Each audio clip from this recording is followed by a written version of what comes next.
Bismillahirrahmanirrahim. Assalamualaikum warahmatullahi wabarakatuh. Alhamdulillahirabbil alamin. Alladzi arsala rasulahu bil huda wa dinil haqq lidhirahu 'ala dini kulli. Wa kafa billahi syahida.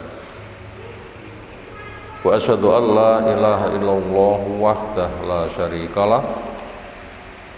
Wa asyhadu anna Muhammadan abduhu wa rasuluh. Allahumma shalli ala Muhammad wa ala alihi wa ashabihi wa man tabi'ahum bi ihsanin ila yaumiddin. Ya ayyuhalladzina amanu taqullaha haqqa tuqatih wa la tamutunna illa wa antum muslimun wa ba'du. Fa inna asdaqal hadisi kitabullah wa khairal hadyi hadi Muhammadin sallallahu alaihi wasallam. Syarrul umuri muhdatsatuha fa inna kulla muhdatsatin bid'ah wa kulla bid'atin dhalalah wa kulla dhalalatin finnar. Ayol ikhwah akramana subhanahu wa ta'ala, setelah kita haturkan syukur kita semata hanya untuk Allah Ta'ala yang teriring doa, salawat, salam semoga tercurah untuk Rasulnya Muhammad sallallahu alaihi wasallam. Berikutnya materi taklim kita pagi hari ini,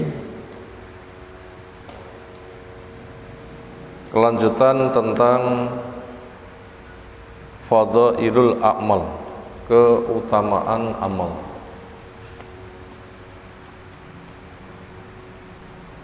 Dengan dalil-dalil sahih sehingga bisa menjadi rujukan tumpuan, sehingga ketika diamalkan antara tema dan harapan nanti bisa terwujud. Temanya dengan dalil yang benar, harapannya selamat, sehingga kerja kerasnya Allah berikan hasil. Yaitu babu fadli mahabbatillahi aslul ibadati. Bab keutamaan mencintai Allah dan cinta kepada Allah merupakan fondasinya ibadah.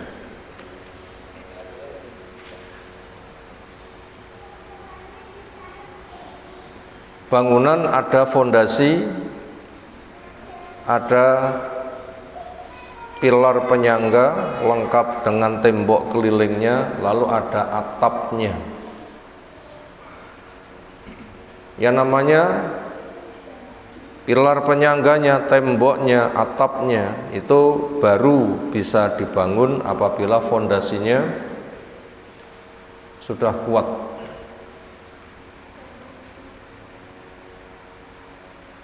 Dan fondasi itu adalah mahabbatullah, cinta kepada Allah Ta'ala.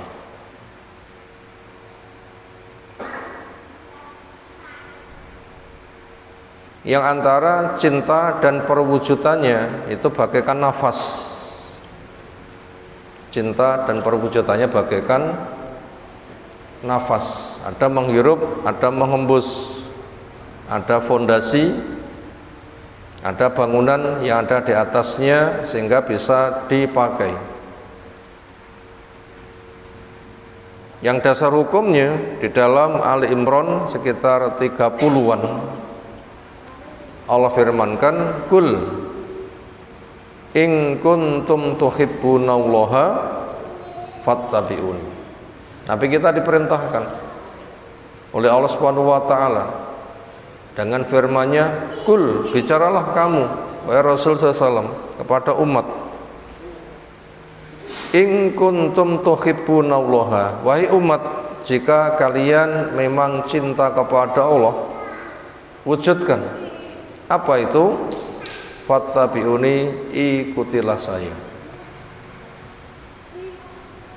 Maka di situ jelas antara fondasi dan bangunan, tidak bisa dipisah antara cinta dan ittiba.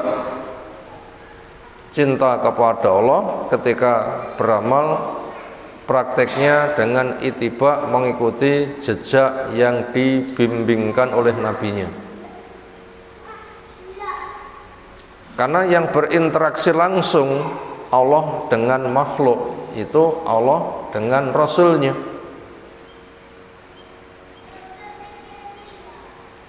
Ketika Allah berinteraksi dengan Rasulnya bisa langsung, semisal Allah firmankan kul, berarti Allah dawuh sendiri, berarti Allah memanggil sendiri kul. Atau dilewatkan Jibril dengan segala hikmahnya, bukan karena keterbatasan.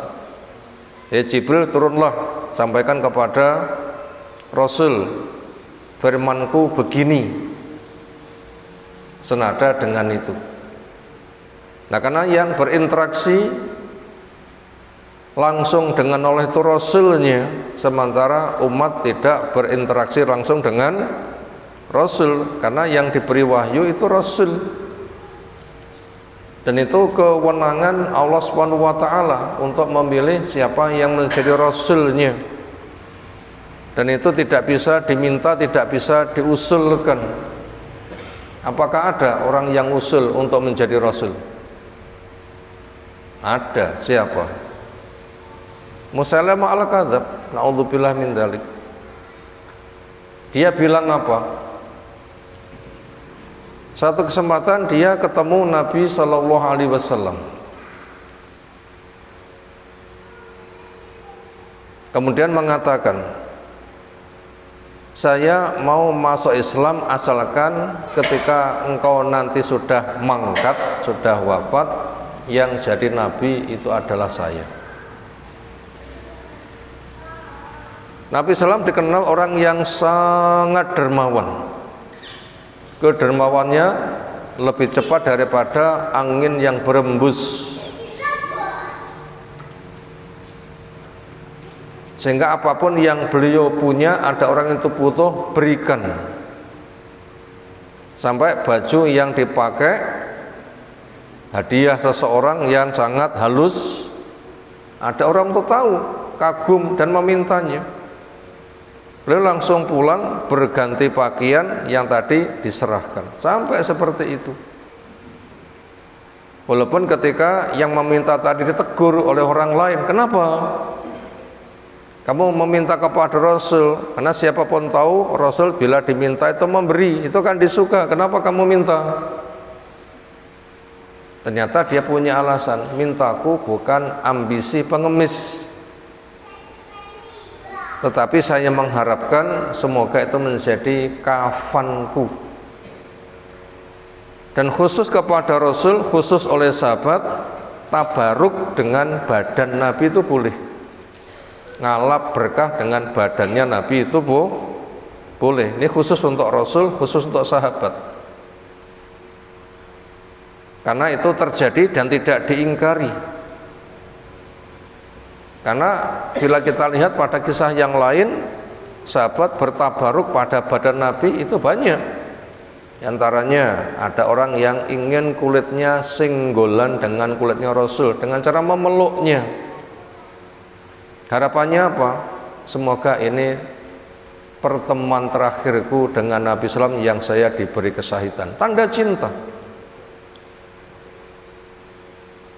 Kesempatan yang lain, ada orang berobat dengan semisal rambut Rasul atau yang lain direndam, airnya diminum. Khusus untuk Nabi, khusus untuk sahabat boleh. Ketika Nabi SAW itu berwudu, tidak ada air yang berceceran ke tanah, mesti ketangkap lalu diusap-usapkan air wudu Nabi untuk tabaruk. Khusus untuk mereka boleh. Karena perwujudan cintanya dan tidak ada ngalap berkah kepada sesuatu yang tidak diizinkan, bukan.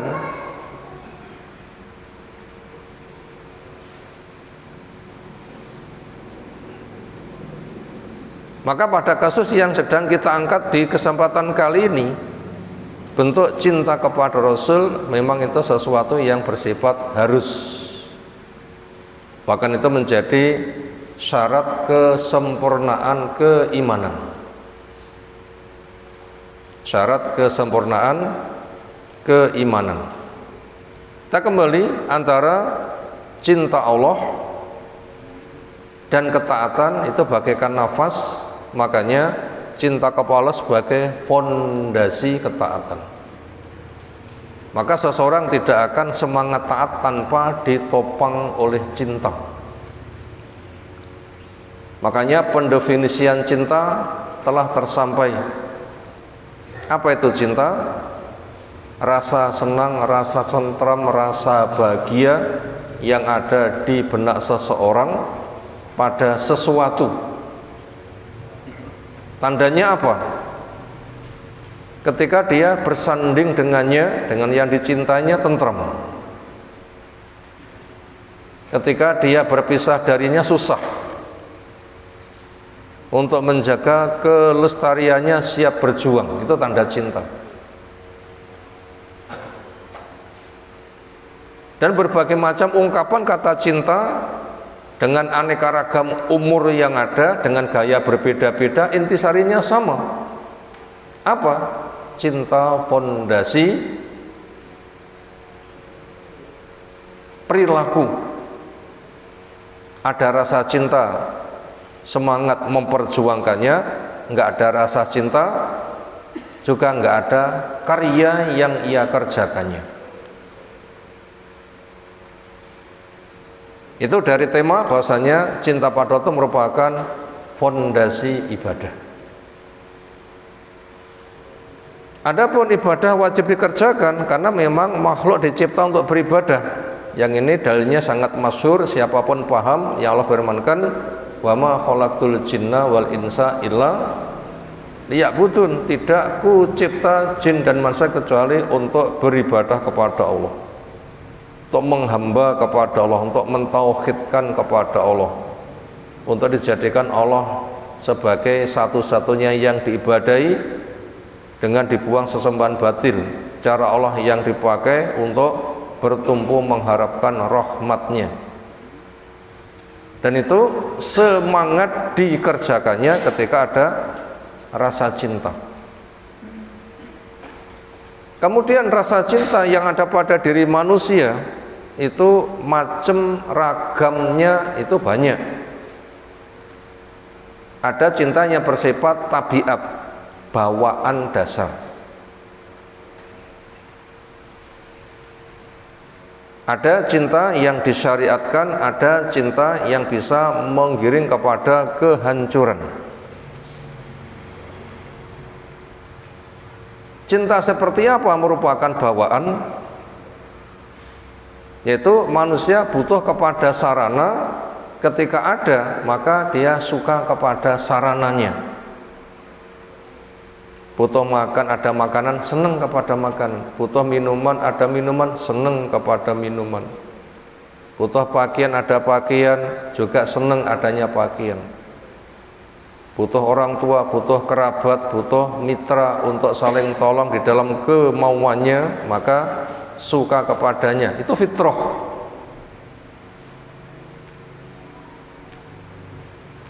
Maka selagi itu berbuat sebagaimana kadarnya, itu hukumnya mubah. Dosa tidak, berpahala juga tidak, karena itu merupakan jibili, bawaan dasar.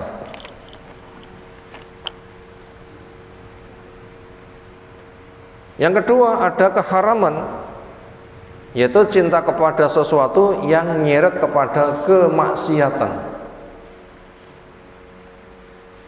sehingga akhirnya dia terbawa kepada maksiat. Nah, ini cinta yang haram. Sebagaimana kisahnya perjalanan Nabi Musa alaihissalam, ketika ditanya oleh umat siapa orang yang paling bercerdas, dijawab, saya. Tidak dikembalikan ilmu kepada Allah. Allah menegur, ada hambaku lebih cerdas daripada kamu. Kagetlah Nabi Musa, siapa dia? Saya akan cari untuk berguru kepadanya. Akhirnya carilah orang dengan bekal ikan laut yang sudah kamu tangkap, kamu wadai di wadahnya, otomatis mati. Di pertemuan dua laut, bila kamu nanti sudah kehilangan ikan, kamu nanti akan ketemu orang yang kamu cari. Ternyata ketika singgah di pertemuan dua laut, ikannya kena percikan air, Allah hidupkan kembali. Nah, ini mukjizat, gak bisa ditiru. Karena tanda bila kamu rumongso kehilangan ikan, kamu nanti akan ketemu. Maka Allah bikin proses seperti itu. Ini mukjizat. Gak usah melu-melu. Tak golek ikan yang laut, nanti akan saya bawa. Bila kena percikan hidup, di situ nanti saya akan ketemu yang saya cari. Itu tidak bisa direkayasa. Akhirnya ketika sudah ketemu, terjadi beberapa peristiwa. Di antaranya adalah ketika sedang menempuh perjalanan menyusuri pantai. Di sana ada anak kecil yang sedang bermain oleh Nabi Khidir. Itu ditangkap dan dibunuh. Nabi Musa tanya, dosanya apa kamu bunuh? Setelah perjalanan berikutnya dan akhirnya dijelaskan apa masalahnya, lalu diperinci. Allah Maha Tahu. Ketika anak ini tumbuh dewasa, sebab amat sangat cintanya orang tua kepadanya, sementara Allah Maha Tahu ini nanti bisa menyeret kepada kekufuran, maka Allah matikan si anak supaya tidak menjadi sarana orang tuanya terseret, sehingga nanti Allah akan mengganti kepada yang lain. Ternyata di situ ada suka kepada sesuatu, ketika diikuti mengarah kepada bahaya, kok diikuti? Itu namanya cinta yang mengandung dosa. Apabila yang diikuti itu nanti membawa kepada kerusakan akidah, sehingga nanti cinta keharamannya akan membuahkan kepada kesyirikan, yaitu mencintai makhluk sama dengan cintanya kepada Allah. Ini bisa nyeret kepada kesyirikan. Ya Allah telah jelaskan, wa minan nasi may yattakhidhu min dunillahi andadan yuhibbuna ka hubbillah waladina amanu asyaddu hubbillah. Di antara manusia ada yang menjadikan pesaing buat Allah. Mestinya Allah yang dicintai dengan derajat puncak, ternyata ada benda, ada makhluk yang dicintai setara cinta dia kepada benda tadi. Itu secara cinta dia kepada Allah, mencintai benda tadi setara cinta dia kepada Allah Subhanahu wa ta'ala. Dimana kita telah tahu dari macam-macam kesyirikan. Syirik besar itu macamnya berapa? Minimal ada 4. Ada syirkul mahabbah, ada syirkul ta'at, ada syirkul dzon, ada syirkul du'a. Nah, ini boleh untuk ditulis ini. Berapa tadi macamnya? 4. Wah, aku sapal, rasa tak tulis. Iya saiki, kok kayak 5 menit berikutnya nanti lali. Yang jero masjid apa tekon jopo apa mengkeh lali. Boleh ditulis. Dan itu berserak-serak di masyarakat dan kelasnya kelas kakap. Sekarang kita perinci dulu tentang syirkud dzon.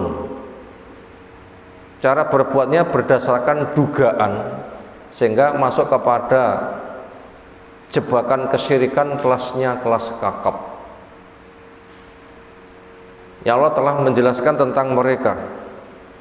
Ma'adunnu anta bidahada, ma'adunnu antakumas sa'ah, atau ayat-ayat yang cerita sepadan itu di Taubah ada.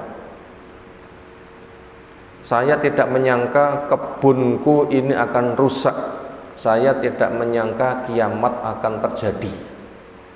Andaikan toh nanti kiamat terjadi, di sana saya dibangkitkan, saya pun juga akan dibangkitkan dalam keadaan kaya raya.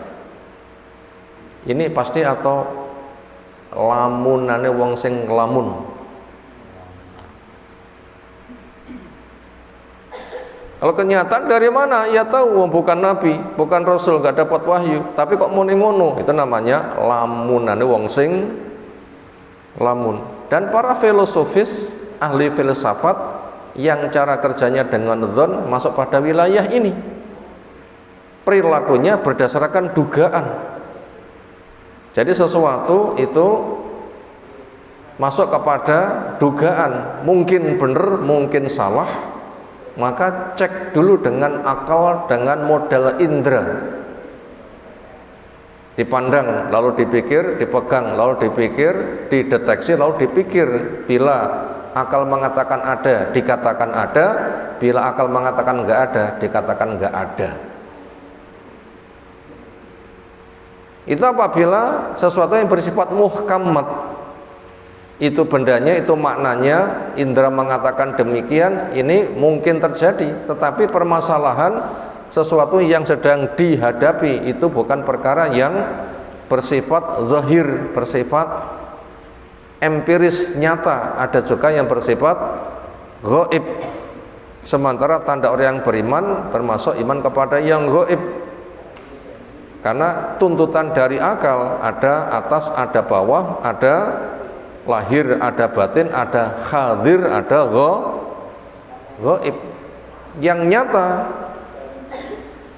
yang hadir dengan indera akal manusia cukup diberi modal untuk mengambil manfaat.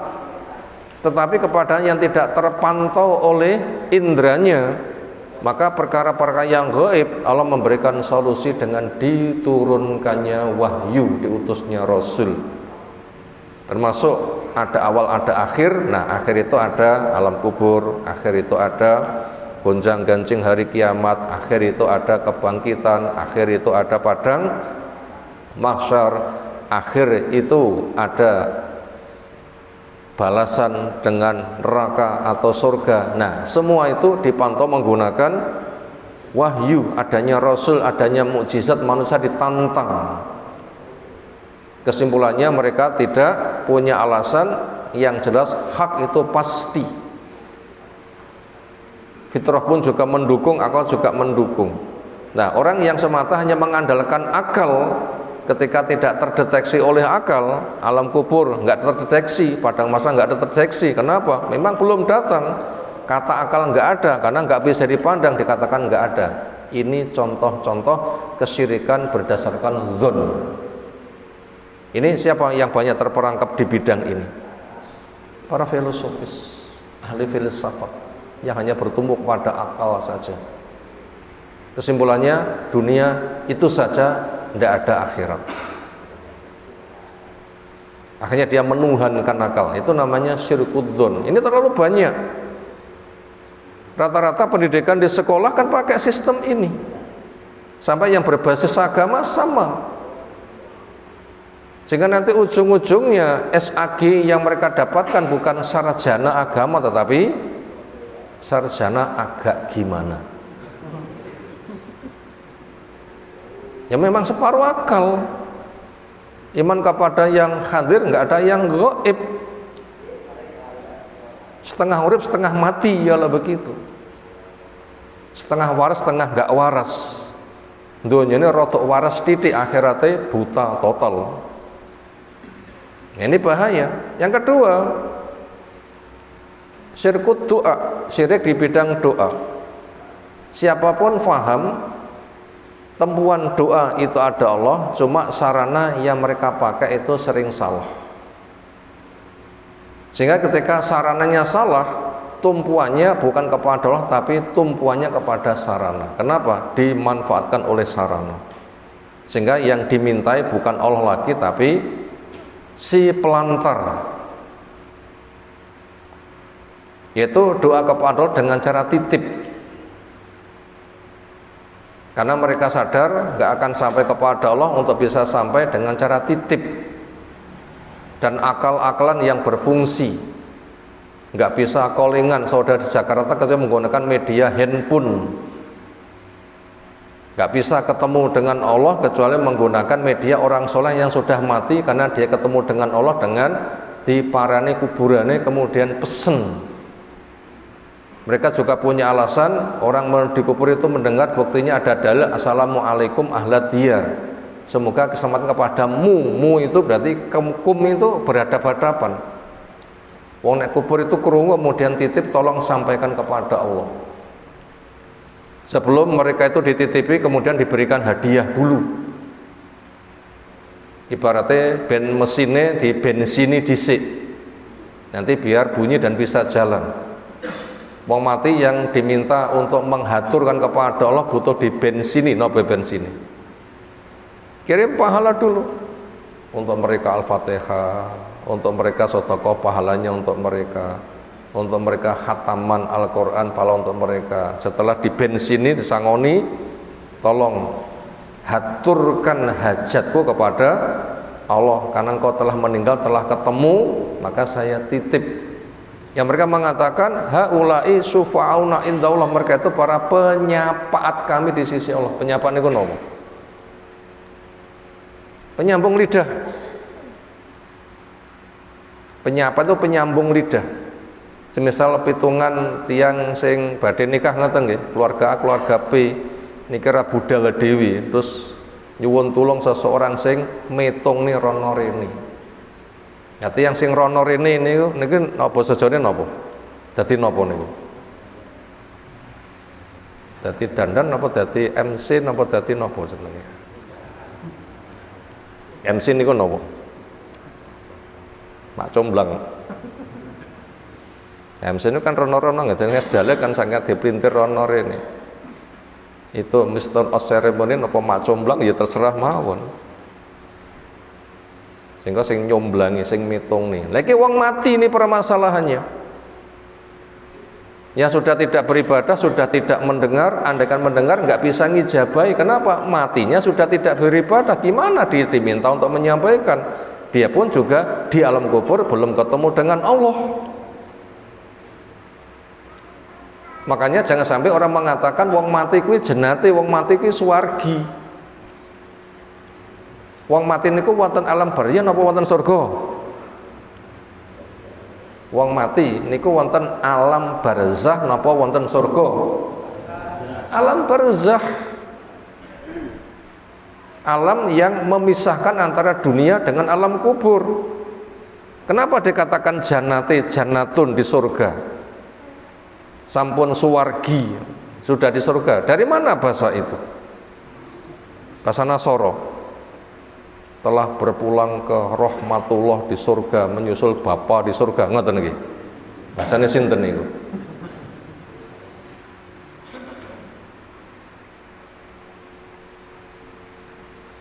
Itu bahasa Nasoro, bukan bahasa Islam. Kenapa umat Islam menggunakan bahasa itu? Sementara untuk Nabi Sallam itu menggunakan bahasa tuwfiya, menggunakan bahasa kubido, diwafatkan, dicabut. Sampai roh-roh orang yang mati syahid itu walaupun berada di perut burung hijau yang beterbangan di surga, itu masih beterbangan. Yang nanti akan kembali tempatnya adalah bergelantungan di lampu-lampu yang ada di arsy, belum di surga, hanya ketika beterbangan saja. Dan mereka itu yurzakun, diberi rezeki, dan ketika mereka minta ternyata Allah tidak memberi, karena mereka sudah cukup, karena yang mereka minta itu adalah untuk dikembalikan ke dunia. Sementara ketika mereka yang mati syahid itu menyampaikan kabar gembira adalah kami menunggu kapan kamu menyusul kami di sini sudah dapat rezeki, bukan sebagai tempat penitipan, titipo tak sampai ini, bukan. Ya baca ayat-ayat tentang masalah orang mati syahid kan begitu permasalahannya. Nah sementara orang dalam bentuk syirik doa itu adalah menjadikan uang mati diberi hadiah dulu, setelah itu diminta haturkan kepada Allah, di bensini dhisik kemudian budal. Makanya di masyarakat sabun mau ndonga seringnya itu dengan lahumul Fatihah. Itu kan nyangoni dhisik wong mati. Sangone pahala Al-Fatihah. Sehingga masyarakat itu ada sistem kirim pahala. Sampai enggak kirim pahala bacaan Quran? Ya emangnya kita sudah tahu amalmu ditompo semene tok dumne tok kirimne semene ngoten nggih. Nah, kita belum diberitahu amal kita diterima apa ndak, yang mau dikirimkan opone. Wong hisab belum ada kok dikirim-kirim nih. Kok kaya bar gajian mawon didum-dum kayak sangoni semene, kayak sangoni semene. Lek duwe kena didum lah pahala. Diterima apa ndak kita belum tahu. Apa nih sing badhe didum? Aneh mboten? Aneh.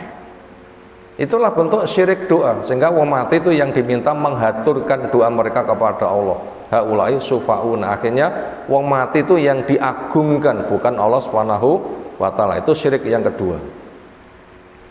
Lalu syirik yang ketiga adalah tadi syirkud dzon, syirkud doa, nomor 3 apa tadi? Maka apa saya kari dewi. Satunya lagi syirkud dzon, syirkud doa, syirkud taat. Masuk kategori syirik karena yang ditaati bukan Allah tetapi makhluk di dalam kemaksiatan.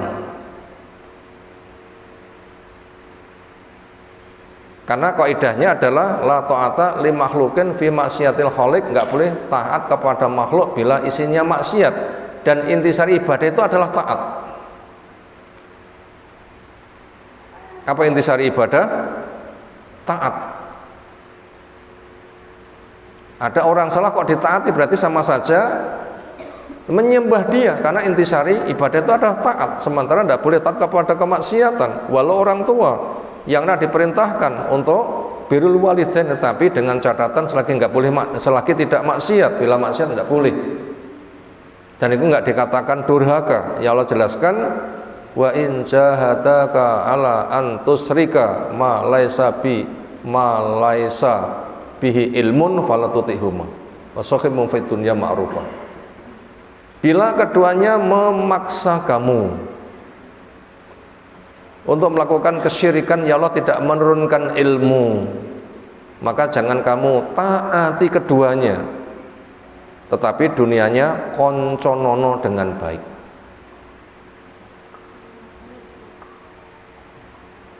Di masyarakat banyak syirik ketaatan. Kasus yang ada di hadis, ada panglima perang ditunjuk, pasukan diperintahkan taati dia. Di perjalanan sana panglima marah, lalu memberikan instruksi, bukankah telah diperintahkan kepada kalian untuk mentaati saya? Iya. Ayo kono golek kayu,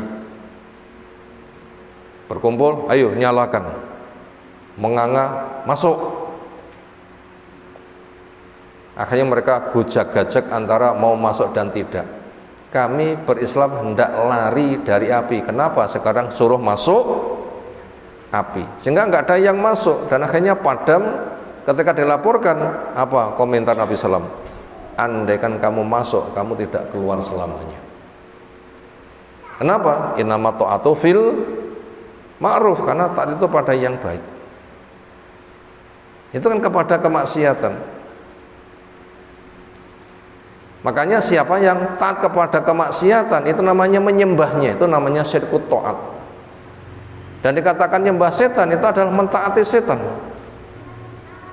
dengan bisikan langkah yang jelek. Sementara mata kita belum pernah ketemu dengan setan jenis jin. Andaikan anak orang yang matanya diperlihatkan alam jin, kena penyakit apa niku jenenge? Indigo, itu malah termasuk orang yang berpotensi kesihir. Bukan orang hebat, itu orang yang nggak normal. Ketika diruqyah akhirnya sembuh, nggak bisa melihat lagi, berarti jelas itu. Ada orang yang memiliki kemitraan, harus tunduk kepada mereka, katanya orang hebat. Itu korban, itu bukan orang hebat. Indigo itu termasuk tanda-tanda orang yang kesurupan, cuma kadang rotok normal, digunakan untuk mitra kerjasama menyesatkan manusia, menggiring kepada kesyirikan. Yang jelas kita telah diperintah oleh Allah wala tatabi khutuwati syaiton, diwaspadakan. Wala tatabi khutuwati syaiton, jangan kamu ikuti langkah-langkah setan, memberikan bisikan lalu kamu ikuti, enggak boleh. Dan mengikuti langkahnya, bisikannya kepada kemaksiatan itu namanya menyembahnya. Ya Allah tandaskan, alam ahad ilaikum ya bani Adam Allah ta'budu as-syaitan, bukankah sudah ku janjikan, ku waspadakan kepada kalian hei manusia, anak Adam, kamu jangan sembah setan. Bentuknya apa? Mengikuti di dalam kemaksiatan.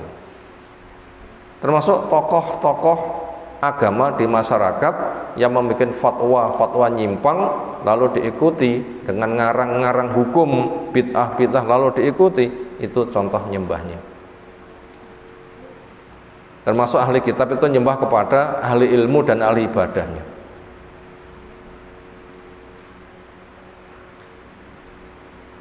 Yattakhiduna akhbarahum wa ruhbanum arbabam min dunillah. Mereka jadikan rahib-rahibnya, ahli ibadahnya, tokoh ahli ilmunya sebagai rob selain Allah. Itu kesyirikan. Itu mentaati dalam kemaksiatan. Sehingga perbincangan Nabi SAW dengan Adi bin Hatim, yang Nabi SAW katakan, antara kami dan kamu itu sama, cuma kami itu nyembah kepada ahli ilmu. Mereka mengatakan, enggak. Iya, apa buktinya? Bukankah ketika ahli ilmu memberikan wejangan, walau salah ternyata kamu ikuti? Iya, itu bentuk menyembahnya, taat kepada kemaksiatan. Dan di masyarakat banyak promosi. Apa promosi ini? Ditrainingkan, datang para alim ulama mbah yai ingkang tansah kula taati. Nanti mireng. Kayaknya selalu dipromosikan. Bahkan mereka pun juga promosi dan menawarkan jaminan nasib. Ittabi'una nahmil khotoyakum, ikuti kami, dosamu tak pikul. Semata kepada kemaksiatan, itu contoh syirkut ta'at. Kemudian terakhir syirkul mahabbah, yaitu mencintai makhluk setara dengan cintanya kepada Allah Subhanahu wa ta'ala. Apa itu bentuknya? Ya bentuknya ketika benda memanggil, Allah memanggil, mestinya panggilan Allah yang dipenuhi, tetapi panggilan benda yang dipenuhi. Orang sedang sibuk sholat sunnah, Rasul memanggil, harus dibatalkan sholat sunnahnya dan memenuhi panggilan Rasul. Apa kisahnya? Kisahnya ada seseorang sholat sunnah, Rasul memanggil, hei fulan, ternyata nggak datang-datang. Selesai baru datang. Lalu ditanya, kenapa tadi kamu saya panggil kok enggak datang? Saya kan sedang sholat. Apa kata Nabi SAW? Bukankah Allah telah perintahkan istajibu lillahi wa rasul idza da'akum lima yuhyikum, ijabauno Allah Rasul arikala nimbali nyang awakmu, kamu akan diberikan kehidupan yang baik. Jadi orang sedang sholat sunnah, Rasul memanggil, gagalkan sholat sunnahnya, penuhi panggilan Rasul. Kenapa? Panggilan luwih gede, ojo dikalahne dengan sesuatu yang lebih rendah. Ojo nganti mburu uceng kelangan delek, nguyak sing cilik kelangan sing gede. Apalagi yang dicintai benda itu nggak memberikan manfaat, kok lebih dikejar. Allah memberikan panggilan kok nggak diijabai, itu lebih nyata lagi. Apalagi dunia itu maksiat yang dikejar, Allah memanggil nggak dijabai, itu lebih bahaya lagi. Sedang sholat saja nggak memenuhi panggilan Rasul itu sudah salah, apalagi yang ia kejar itu kemaksiatan, lebih dicintai daripada Allah mencintai. Nah, di situ letak kesyirikannya, dan itu sangat banyak sekali. Ngeroyen kendaraan ketika pengen punya nganti ipenen, begitu punya delus-lus ada adzan nggak disambut. Itu contohnya. Mencintai benda lebih daripada mencintai Allah Subhanahu wa taala. Itu dibiarkan akan semakin parah. Maka untuk itu orang beriman cintanya kepada Allah itu amat sangat. Apa alasannya? Karena manusia jelas lemah, Allah maha kuat. Manusia jelas akan hancur, Allah sebagai penolong. Makanya kalau tidak bertumpu kepada Allah, apa yang ia bawa? Menghadap Allah, diri lemah, harta dipisah, keluarga dipisah, jabatan dipisah, apa yang ia andalkan? Ketika tidak bertumpu kepada Allah, sementara tumpuannya kepada benda-benda, ketika mati tidak dibawa, gimana nasibnya nanti? Pasti celaka. Maka daripada itu, cinta pada Allah itu adalah nomor satu. Cinta kepada benda bersifat sarana. Karena Allah menyebutkan al-yauma la yanfa'u malun wala banun illa man ataullah biqalbin salim. Akan datang masanya harta tidak ada gunanya, anak-anak nggak ada gunanya, anak buah nggak ada gunanya, jabatan nggak ada gunanya, harta nggak ada gunanya. Apa yang ada gunanya? Man ataullah biqalbin salim, orang yang datang dengan hati yang selamat. Nah, ketika orang itu punya dan Allah itu memberi, pasti puas. Usaha kita, doa kita, walaupun kita minta sesuatu nganti sundul langit, dengan pemberian Allah banyak mana. Orang berusaha, orang berdoa, orang bekerja keras minta ini itu, yang ia minta sampai sundul langit, seolah hidup itu hanya untuk meminta, dan andaikan diberi semuanya dengan pemberian Allah yang bersifat gratis, besar mana? Besar mana? Tetap besar pemberian Allah. Kerja manusia 60 tahun untuk piro? Andaikan satu hari gajinya 2 juta, sesasi pinten gaji ini? 60 juta. Pun sugih napa dereng? Swidak tahun 6 ping 6 pinten? 36. Hanya sekitar berapa? Kelasnya miliaran saja, belum sampai triliunan. Andaikan mencapai triliunan, enggak sampai biliunan. Biliun itu nolnya pinten? 24 ya. Komputer bisa menjangkau. Sementara harga langit berapa? Harga bumi berapa? Harga air berapa? Harga angin berapa? Harga kesehatan berapa? Besar. Andaikan orang itu punya emas sepenuh bumi, oh seperti apa sugi? Tapi ingat, besarnya bumi di tengah-tengah bintang-bintang di langit, kelasnya hanya biji jeruk. Semuanya hanya pada tengkurapnya langit yang satu. Sementara langit itu ada 7.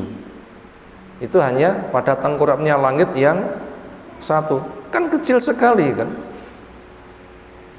Sehingga gambaran dari Nabi SAW, dunia bersama isinya ketika dinilai menjadi sebuah nilai harta, lalu dibanding dengan kekayaan Allah, maka yang ada di dunia itu hanya kelasnya nggak sampai selembar sayap nyamuk. Apa yang dibanggakan? Sementara surga Allah telah jelaskan, a'datu li ibadiy sholihin ma la 'ainun ra'at wa la udhunun samit wa la khatara ala qalbi basar. Saya sediakan untuk hambaku kenikmatan surga yang mata belum memandang, telinga belum mendengar, otak belum bisa membayangkan. Berapa jumlahnya? Gak kena dihitung. Makanya Nabi kita diperintahkan, kul bi fadlillah wa rahmati fa bidzalika falyafrahu wa khairan mimma yajma'un. Katakanlah,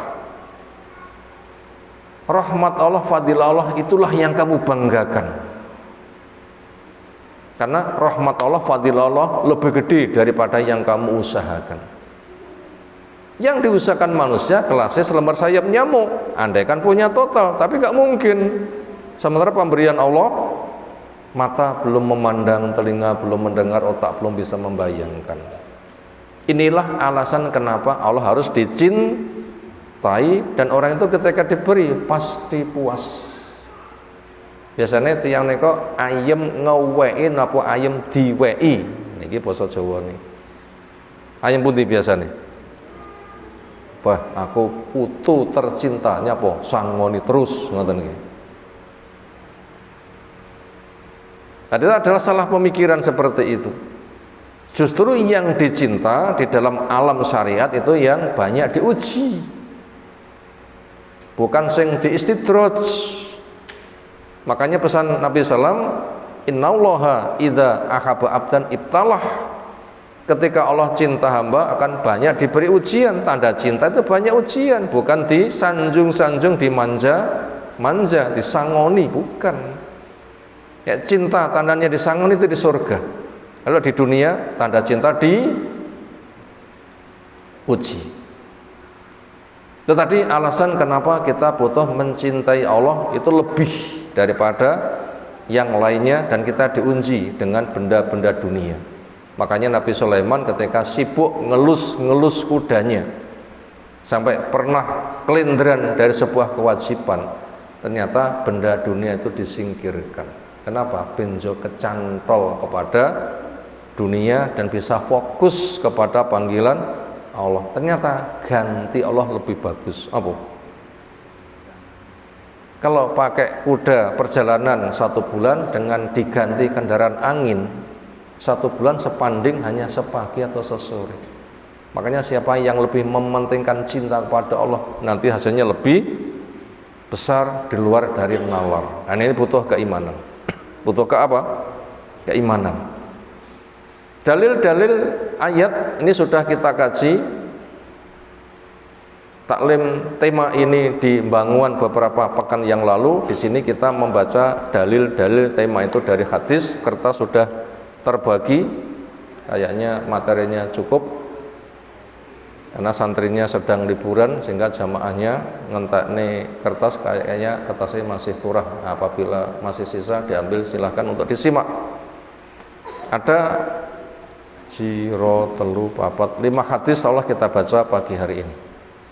Yang pertama, An Anasin radhiyallahu anin Nabiyyi sallam qol salasun 3.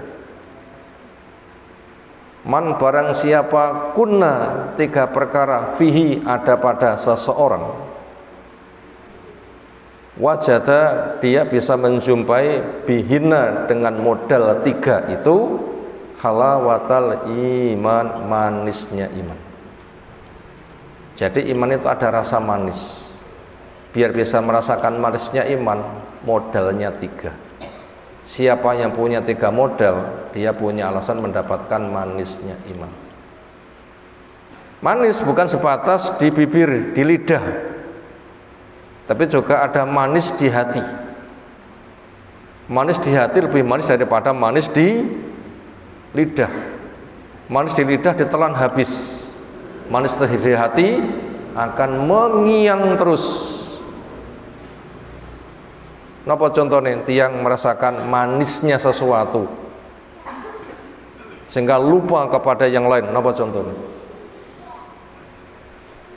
Bocah asik dolanan, lali mangan, lali ngombe, lali turu. Nate mirsani,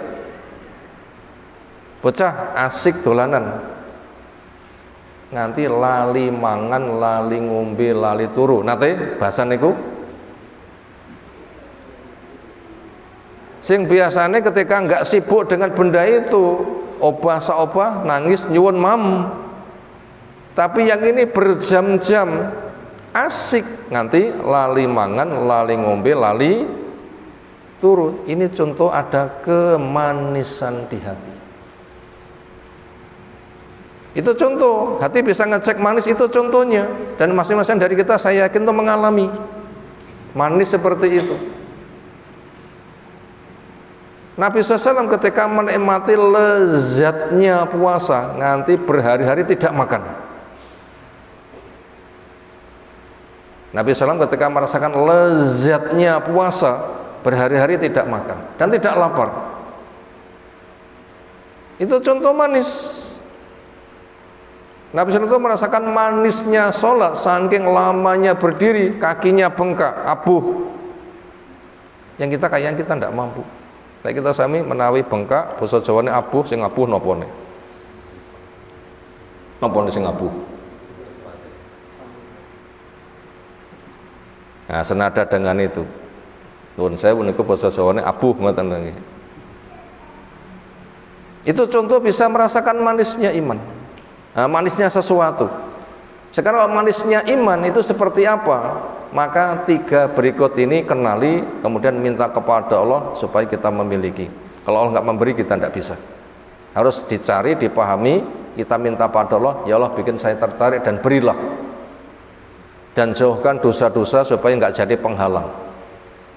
Walaupun minta, butuh, tapi penuh dengan dosa, dosa jadi penghalang.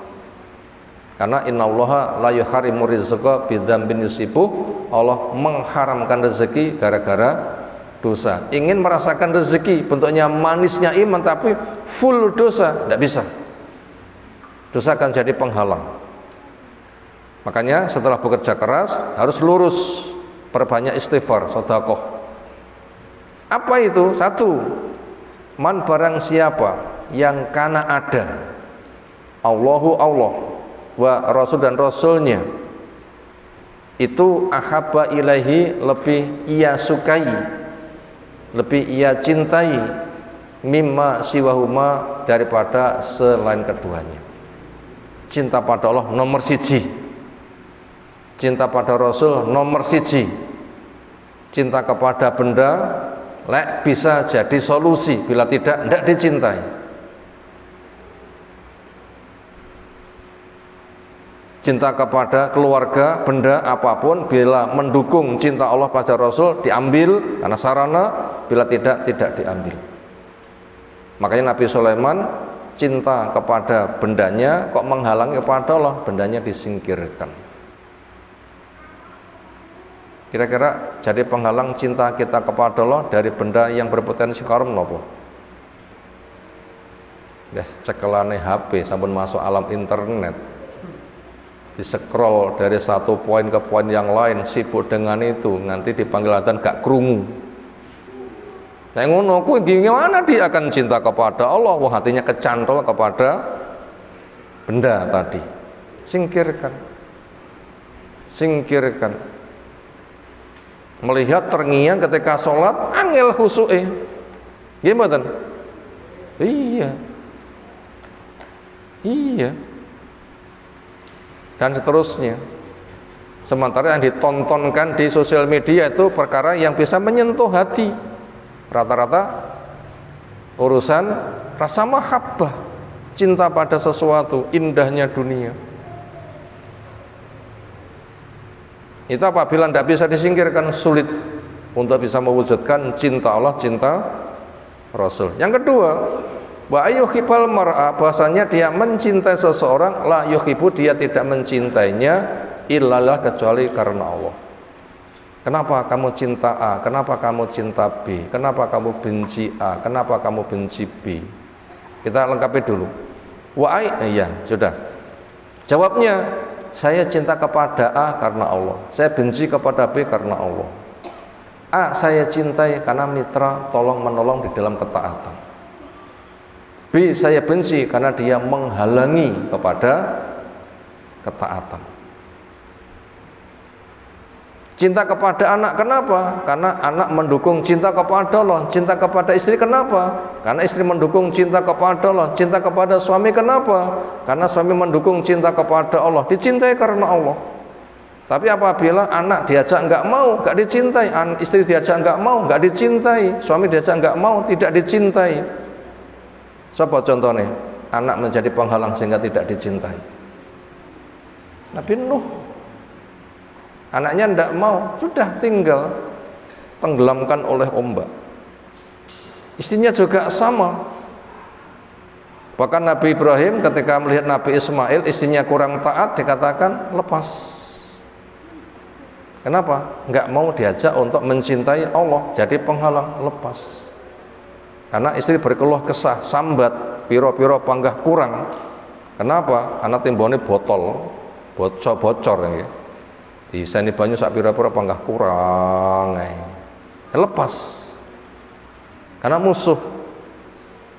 Jadi ada suami sebagian musuh sebagian bolo, istri sebagian musuh sebagian bolo, anak sebagian musuh sebagian bolo. Nah, ketika menjadi musuh itu tidak dicintai. Itu semua itu karena Allah. Itu yang kedua. Makanya apabila cintanya karena Allah itu tidak terpengaruh umur, tidak terpengaruh rupa. Di antara istri-istri Nabi yang sangat akhirnya banyak, ketika kita mencoba mengukur siapa yang paling dicintai, sinten? Bu Khadijah. Dengan Nabi lebih tua atau lebih muda? Lebih tua. Apakah Bu Aisyah bisa mengalahkan? Gak bisa. Justru Bu Aisyah dibikin kalah berat. Karena Nabi lebih cinta pada Bu Khadijah daripada Bu Aisyah di depan Bu Aisyah. Apa komentar Bu Aisyah? Basane wong disanding sapa ta sing nyanding. Ora ngreken karo sing nyanding, sing diling-eling pangga sing matek. Wis sepuh kisut matek pangga diling-eling. Ini cemburunya Bu Aisyah senada dengan itu. Kenapa cinta pada Bu Khadijah lebih gede daripada yang lain? Jawabnya cinta karena Allah. Siapa perempuan iman pertama kali? Siapa pembela Nabi pertama kali? Rahim siapa yang melahirkan anak-anak untuk perjuangan Nabi? Itu hanya berada pada Bu Khadijah saja, tidak kepada yang lain. Itu contoh cinta karena Allah. Cinta karena Allah, seperti itu contohnya. Yang ketiga, wa ayyakraha ayyauda fil kufri. Seseorang itu benci bahwa dia kembali kepada kekufuran. Ba'da an anqadahullah, setelah Allah menyelamatkan minhu dari kekufuran. Kama yakru, sebagaimana dia benci ayyukdhafa finnar, dicampakkan di neraka. Artinya setelah mendapatkan hidayah Islam, alhamdulillah dengan Islam saya punya ilmu, alhamdulillah dengan Islam saya punya tauhid, alhamdulillah dengan Islam saya punya sunnah, alhamdulillah dengan Islam saya punya ketaatan. Ternyata terasa manis. Makanya ketika iling dengan kesyirikannya, bencinya pol. Iring kepada kebid'ahannya, bencinya pol. Iring ingat kepada kemaksiatannya, bencinya pol. Di antara kita ada yang punya latar belakang syirik? Di antara kita ada yang punya latar belakang bid'ah? Dhisik ahli syirik, ahli bid'ah, nanti dhisik dadi bose Bromo Corah, nanti napa bose Bromo Corah? Aneka ragam kemaksiatan tandangi kabeh, jenenge Bromo Corah. Begitu dapat hidayah dengan ilmu, dengan tauhid, dengan sunnah, dengan taat. Lek kelingan sing dhisik-dhisik ngenes rasane. Akhirnya sekarang syukur alhamdulillah saya kok bisa mentas. Pomo matiku cek kaya ngono kae, kaya apa nasibku. Alhamdulillah aku kok dapat hidayah. Makanya itu bisa dirasakan kepada kekufuran itu bencinya pol. Siapa yang punya bisa merasakan manisnya iman. Semoga Allah berikan manis iman untuk kita semuanya. Itu tiga, siapa yang punya bisa merasakan manisnya iman. Sekarang hadis yang kedua atau 32. An Uqbah ibni Amir radhiyallahu anhu, anna Nabi sallallahu alaihi wasallam li rajulin yuqalu lahu, beliau dawuh kepada seseorang yang dikenal dengan nama Dzu Bijadain. Itu panggilan untuk seseorang namanya Dzu Bijadain. Apa komentar Nabi sallam? Innahu awwah. Wong kuwi duwe sifat awwah. Awwah itu apa? Yaitu tawaban rujuan, banyak tobatnya. Cerita awwah ini Allah jelaskan pada surah Hud yang ke-75, sifat Nabi Ibrahim. Surah Hud yang ke-75. Surah napa? Hud ayat 75. Nanti bisa dibuka ayatnya. Inna Ibrahima al-halimu awwahun munibun. Sesungguhnya Ibrahim si al-halim. Halim itu ketika bergaul enggak memakan korban. Napa halim niku? Ketika bergaul enggak memakan korban. Jadi lingkungannya enggak jadi korban. Walaupun mereka itu nganyel nih, tapi dimaafkan, rara kena tinggal ngalih, itu namanya halim. Ibrahim punya sifat awahun munib. Apa itu awah? Banyak tobat, banyak kembali kepada Allah. Apa itu munib? Roja'un ilallah bima'rifatihi wa mahabbatihi. Itu banyak kembali kepada Allah karena mengenal agungnya Allah dan mencintai Allah. Karena mengenal agungnya Allah dan mencintai Allah, Allah segala-galanya. Nah, ada seorang sahabat yang diberikan kepangkatan ini oleh Nabi, yaitu namanya Dzulbijadaini. Dia itu awwah, orang yang banyak kembali kepada Allah. Wadzalika, dan itu anhu, karena sungguhnya dia itu kasirud dzikri, banyak zikir. Nah, ini caranya supaya kita itu banyak cinta Allah, apa? Banyak zikir.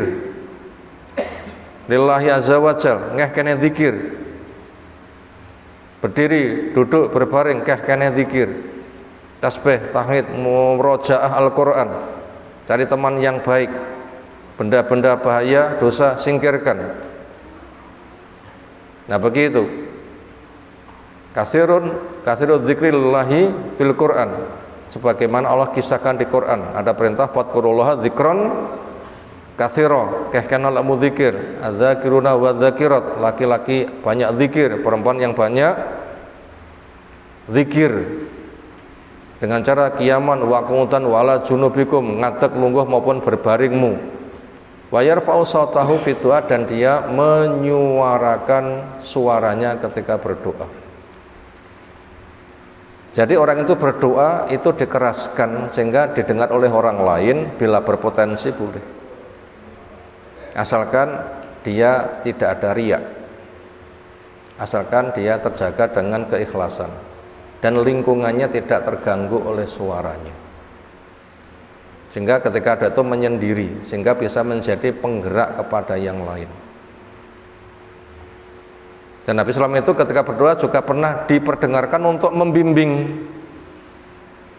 Maka suara keras untuk fungsi kayak begitu boleh. Dan orang tadi kayaknya pelopor di bidang ini. Makanya dia mendapatkan legalisir pernyataan dari Nabi SAW sebagai orang yang mendapatkan sanjungan. Kenapa? Bukti nyata semuanya terjadi karena cinta dia kepada Allah. Berikutnya nomor 33. An Anas bin Malik radhiyallahu anhu, anna rajulan sa'ala, ada seseorang matur, tanya. An-Nabiya, pada Nabi SAW, mata satu, kapan terjadinya kiamat ya Rasulullah sallallahu alaihi wasallam? Qol, jawabnya, ma'a'datalaha, kamu sudah punya persiapan apa? Kok kamu tanya kiamat? Ibaratnya kapan budale? Siap sangune toh. Kapan budale, waduh saya urung ngoten iki. Nek tanya kapan budale, saiki ya wis adus bareng nyepak kabeh. Pomo dikatakan saiki, siap. Aja mek kok kapan tanpa punya persiapan. Kalau ia berikan jawaban, ma'adatulaha, saya belum menyiapkan untuknya, min kasiri sholatin, dari banyaknya sholat. Wala somin, dari banyaknya puasa. Wala sodakotin, dari banyaknya sodakoh. Walakinni, akan tapi saya, uhibbullaha wa rasul, cinta pada saya, cinta kepada Rasul. Oh, jawab Nabi SAW, anta ma'aman ahbabta, kamu akan bersama yang kamu cintai. Hadis 31 tadi rawahu Muslim. Demikian juga Imam Bukhari. Hadis yang ke-32 rawah Ahmad. yang baru kita baca ini riwayat di Imam Bukhari ada, di Imam Muslim juga ada. Anas bin Malik telah menceritakan, amalku tidak akan pernah sebanding Nabi. Amalku tidak bisa menyamai Abu Bakar, Umar, Utsman, Ali atau bahasa semisal. Kayaknya saya mengajar kepada mereka berat, menyebabkan susah. Dan tidak ada penggembira buat kamu, buat kami kecuali hadis ini apa? Anta ma'aman ahbabta. Kamu akan bersama yang kamu cintai. Ini penggembira buat saya. Kamu akan bersama yang kamu cintai. Yang dicintai penduduk surga nanti di surga. Walaupun derajatnya tidak sama, tapi sama-sama di surga. Bisa saling ketemu, bisa saling pandang, walaupun derajatnya tidak sama. Berikutnya nomor 34. An Abdillah bin Hisham radhiyallahu anhu qol, kunna ada kami ma'an Nabi bersama Nabi sallam, bahwa di mana beliau akhidun biyati Umar ibn Khattab, sedang memegang tangannya Umar bin Khattab radhiyallahu anhu. Wa qallahu Umar matur, ya Rasulullah SAW, la anta, sesungguhnya engkau, ahabbu ilayya, paling ku cintai, min kulli syai, dari segala sesuatu, illa min nafsi, kecuali kepada diriku sendiri. Setelah saya cinta kepada Allah nomor satu, yang kedua saya mencintai diriku sendiri nomor dua, engkau baru yang paling ku cintai, tetapi kadarnya nomor tiga. Faqala, apa jawaban Nabi SAW? Lah, belum hai Umar. Waladzi nafsi biyadi, demi zat jiwaku di tangannya. Kamu belum mendapatkan iman sempurna bila modelmu seperti itu. Hatta akuna, sehingga ada saya, ahabba ilaika, lebih kamu cintai min nafsi, daripada dirimu sendiri. Bila kamu membuat urutan, Allah nomor satu, saya nomor dua, baru dirimu. Nah seperti itu, baru dirimu. Apakah Nabi nomor dua itu nomor dua? Kan bukan. Tetapi ketika kita membuat urutan begitu. Sementara cinta kepada Nabi itu sejalan dengan cinta kepada Allah. Karena taat kepada Nabi itu alasannya taat kepada Allah. Itu harus menjadi nomor satu. Apabila belum, juga belum. Sekarang apa jawaban Umar? Wa qala lahu Umar, fa innahu an, maka sungguhnya sekarang, wallahi, demi Allah, la anta, sungguhnya engkau, ahabbu ilayya, lebih ku cintai min nafsi, daripada diri saya. Ya.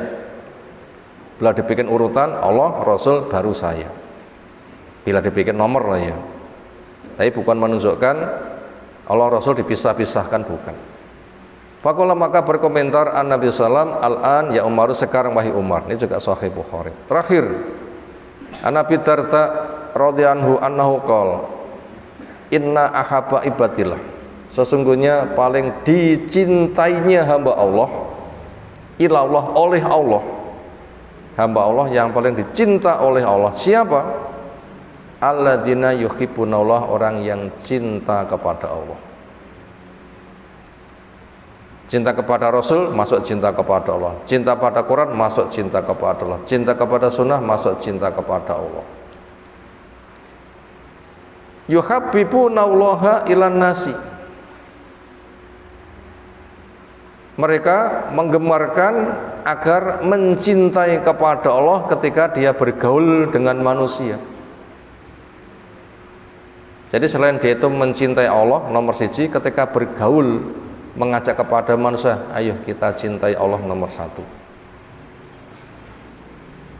Ini orang yang paling dicinta oleh Allah. Secara pribadi dia cinta pada Allah, secara sosial ngajak manusia, mari kita cintai Allah. Paling dicintai oleh Allah, siapa yang bisa seperti itu? Waladina, juga orang-orang yang yura'una syamsa, ketika memperhatikan matahari, wal qamara, memperhatikan bulan, wa nujuma memperhatikan bintang-bintang, wal adilata memperhatikan bayangan.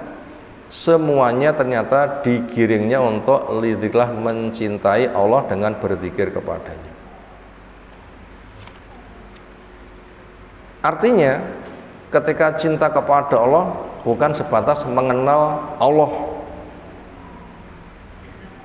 bukan semata ketika baca Quran, membaca sunnah, tapi digiring juga cinta kepada Allah ketika dia sedang berinteraksi dengan lingkungan, termasuk ketika tangan digeremeti laler. Ini dipikir untuk bisa digiring cinta kepada Allah.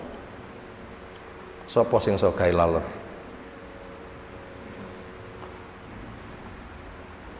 Siapa yang bisa membuat laler terbang seperti itu? Bagaimana laler yang hinggap di tempat yang kotor ketika masuk ke air di dalam gelas misal, ternyata enggak menjijikkan, tapi karuan celupno diangkat, airnya suci. Kok sampai terbongkar rahasia, satu sayap isinya penyakit, satu sayap isinya obat. Kok iso koyo ngono? Siapa yang bisa membuat itu semuanya? Kalau bukan Allah, enggak mungkin. Ketika saya sedang tidur siang digeremeti laler, anyel mboten? Tidur siang geremeti laler, anyel mboten? Apa hikmahnya seperti ini? Ternyata ngadepi laler wae sudah ndak bisa berkutik. Gimana kamu bisa lepas daripada dosa-dosamu? Dosamu dengan laler nganyel nih pundi? Ayo. Dosa kalih laler nganyel nih pundi? Nek digremeti laler anyel, dosamu kan luwih gede, apa enggak luwih anyel daripada kamu itu geding, dosamu itu lebih kamu benci daripada lalat. Jadi berhadapan dengan lalat diarahkan untuk zikir. Kenapa? Rabbana ma khalaqta hadza batilah, ya Allah, tidak ada sesuatu yang kau cipta sia-sia. Oh, ternyata pada laler itu ada pelajarannya. Digiring untuk zikir. Lah wong sing model ngono ku itu nanti dicinta oleh Allah. Termasuk nate dikerek gurem, nate mboten. Cokot tengu, nate mboten. Sirahe wonten tumone, nate mboten. Kathah. Bagaimana digunakan untuk zikir kepada Allah? Bila kena benda-benda kayak begitu sudah jengkel, dosamu luwih gede bahaya daripada benda-benda tadi. Kenapa? Kamu lari dari bahaya kecil, tapi kamu nggak lari dari bahaya besar. Hanya kamu usir lalat, tapi kamu nggak mengusir dari dosa-dosa kamu. Bahayanya lari di dunia, bahaya dosamu nanti bisa di neraka. Kenapa kamu nggak lari dari dosa-dosa kamu? Berarti tanda orang yang dicintai oleh Allah itu ketika menghadapi sesuatu digunakan menggiring kembali kepada Allah Subhanahu wa ta'ala. Siapa yang bisa, itu orang yang paling dicinta oleh Allah ta'ala. Terakhir rangkuman nomor 1, yaitu dari tema cinta kepada Allah sebagai dasar ibadah. Itu temanya tadi. Napa tahu temanya? Cinta kepada Allah sebagai dasar ibadah. Artinya bila ibadah kita pengen kuat, landasi dengan cinta kepada Allah. Temanya itu. Ini ada 4 rangkuman. 1, kenali kehinaan diri.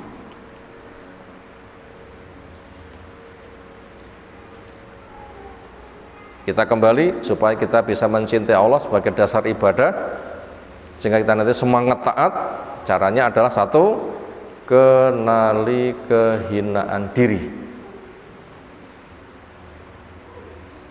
Nomor 2, kenali keagungan dan kemurahan Allah.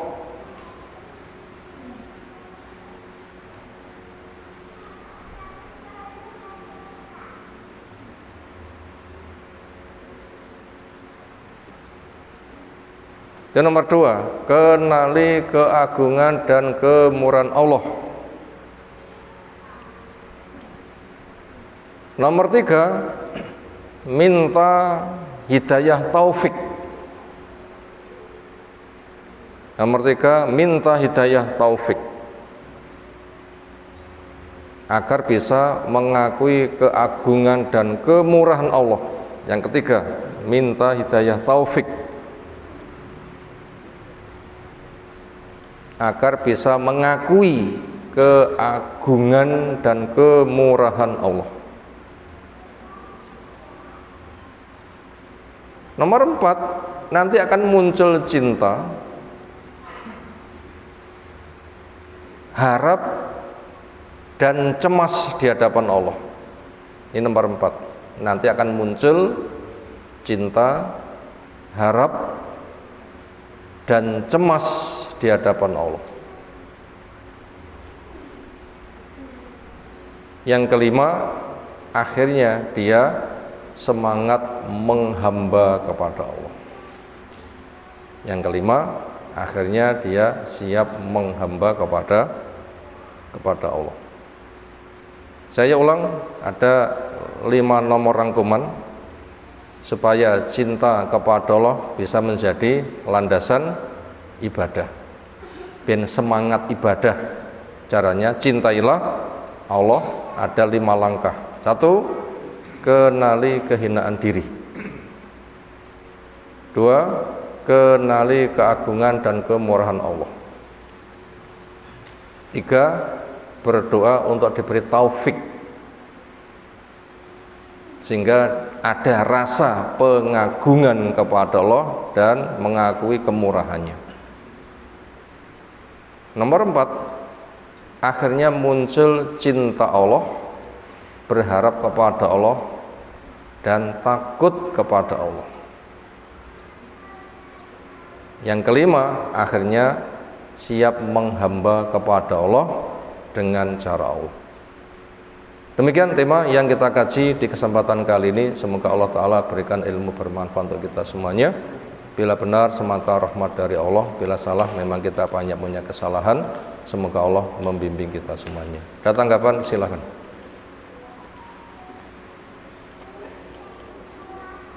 Segera cukup istirahat. Subhanakallahumma bihamdika asyhadu an la ilaha illa anta astaghfiruka wa atubu ilaik. Assalamualaikum warahmatullahi wabarakatuh.